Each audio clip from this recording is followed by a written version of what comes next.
Chapter 16, Entrepreneur of the Year. We were profitable from the first quarter after coming out of protection, and we increased our profitability every quarter after that. By the mid-90s, we had paid off our creditors 6 months in advance of the due date, and it was clear that Shermax was on a roll. The negative fallout from our proposal disappeared and was replaced with praise and acknowledgement for what we were accomplishing, especially from the retail, fashion, and financial business communities. Everyone was impressed with our achievements, not only for surviving court protection, but also for accomplishing a dramatic turnaround and becoming profitable again in such a short time. We became more and more high profile. Each year, an award is given to acknowledge the most outstanding CEO in Canada. In 1996, as a result of the recognition Shermax was receiving, I was nominated for CEO of the Year. The Shermax people prepared a comprehensive submission in support of the nomination, and although I did not win the award, being nominated was a huge compliment and a boost to the morale of everyone in the company. This was especially gratifying as only 3 years earlier, morale had been at an all-time low.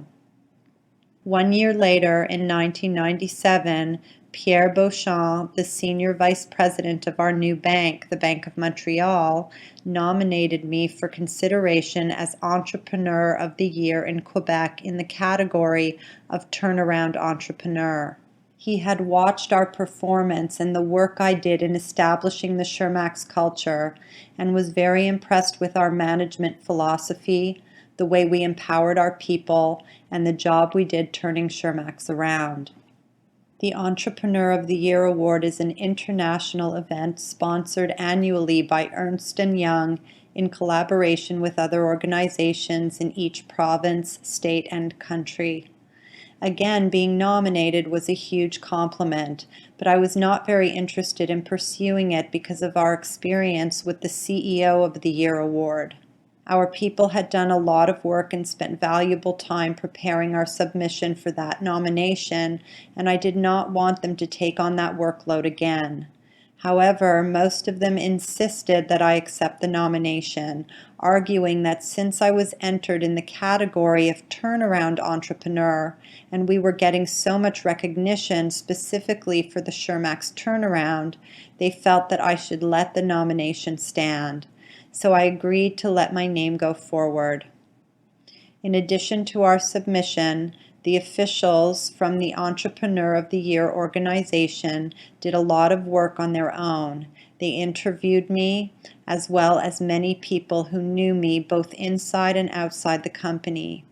Several weeks before the award event, however, I received a call from an official of the organization who informed me that the turnaround category had been canceled because I was the only nominee in that category.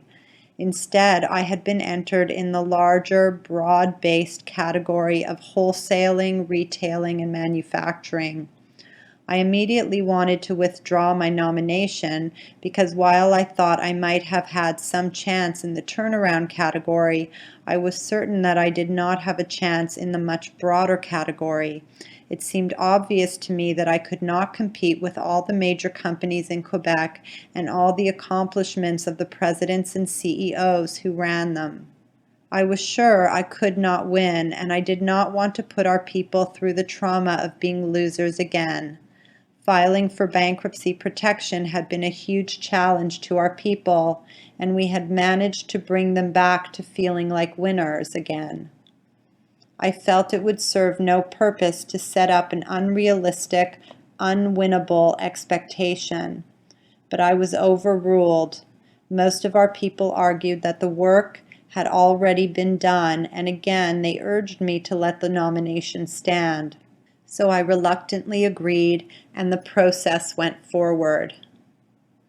About a month before the awards ceremony, a short list of up to 5 nominees was announced in each of 8 categories. To my surprise, my name was on the short list for my category of wholesaling, retailing, and manufacturing, but I held my emotions in check because I was certain there was no way I could win the award. In the meantime, the idea of their CEO winning the Entrepreneur of the Year award caught on like wildfire and caused great excitement amongst Shermack's staff, both at head office and in all our stores across the country. I began to feel very uneasy because I was sure that everyone was being set up for a letdown. On the day of the awards dinner, I received literally dozens of phone calls from friends and staff members right across the country wishing me good luck. This bothered me even more because I dreaded the prospect of having to call them the next day with the news that I had not won. The awards ceremony was a very elegant affair attended by over 1,000 people and was held in the huge ballroom of the Palais de Congrès de Montréal. The evening started with a cocktail party followed by dinner, then the announcements and presentations of the awards. All of the nominees were encouraged to have people from their company attend, so we had a table of 10 at the event.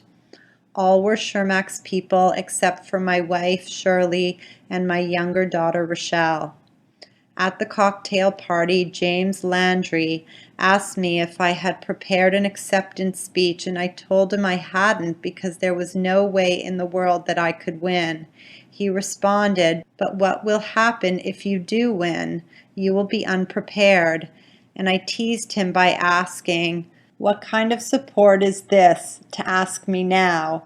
If you had asked me about a speech 3 days ago, maybe I would have taken your suggestion and prepared one. But don't worry, there's no way I'm going to win." And so all of us went into the ballroom, sat down at our table, and had dinner. Then the awards ceremony began.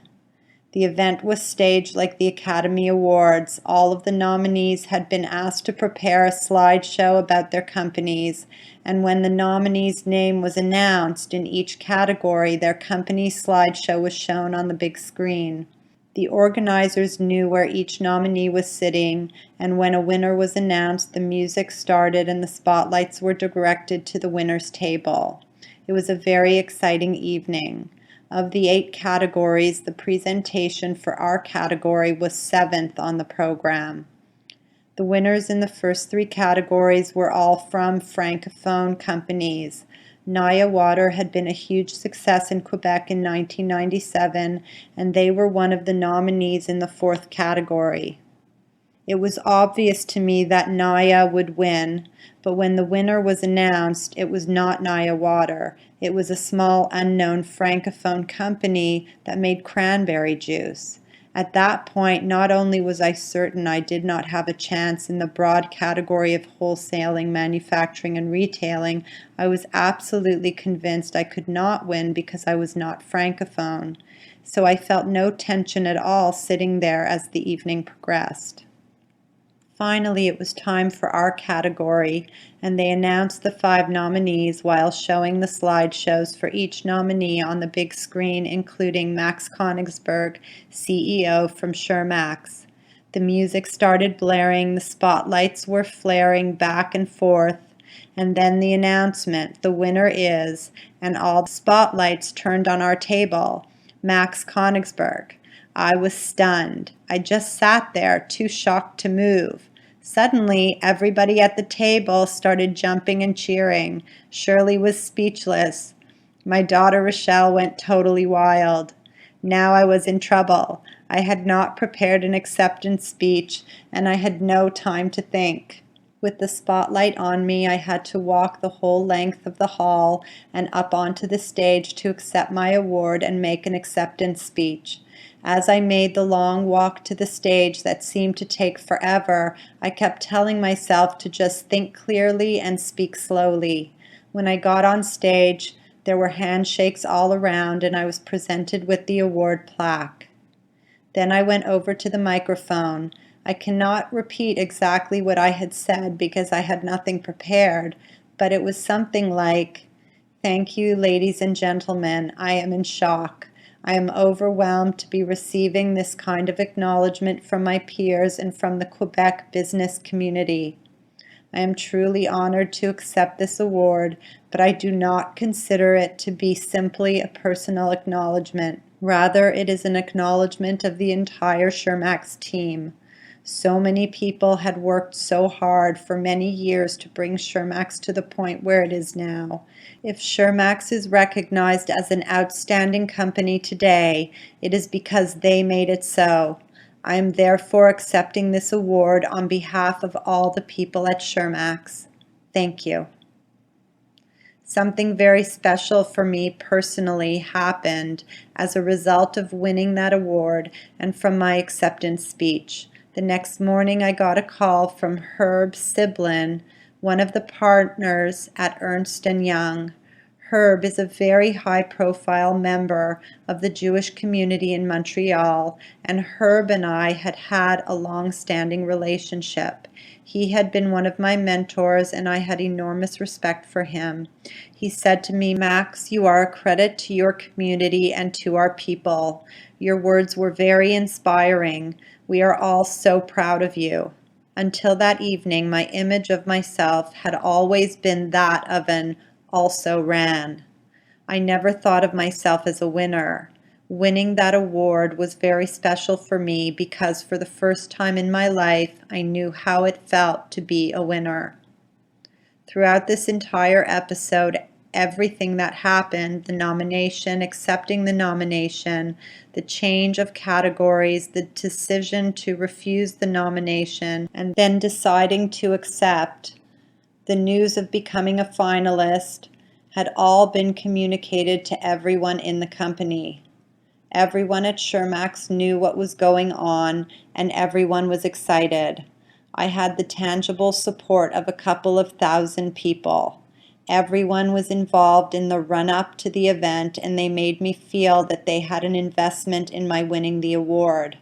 What a great day it was when I went to the office and announced to everyone that we had won, and then I started making my phone calls around the country. Thankfully, my concern that we would not win and so deprive everyone of the feeling of being a winner proved to be unwarranted. Winning the award was the ultimate acknowledgement that we were well on our way to achieving what we had set out to do and had worked so hard to accomplish, to create an organization that works. This entire episode was a wonderful experience, and I still get a great thrill when I think back on it. Having said that, I have never taken that recognition for granted, and I hope I never will.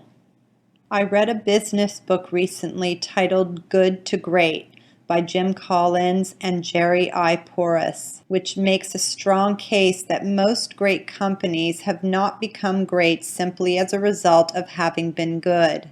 The authors claim that most great companies have reached that level by going from the brink of disaster to great, not by going from good to great.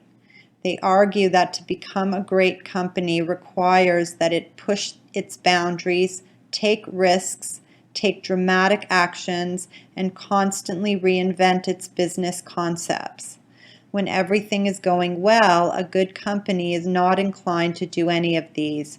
They don't make waves or rock the boat.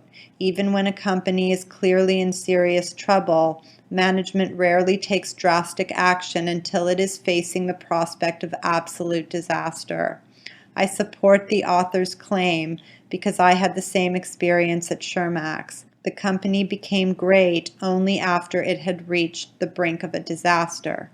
I consider the two events, filing for protection in 1993 and winning the Entrepreneur of the Year award in 1997, as one event because they were entirely interrelated. It was only by coming to the brink of disaster that we were motivated to examine our business in every detail, face the brutal truths about who we were, and take the necessary risks and bold actions that resulted in becoming the company that earned the award.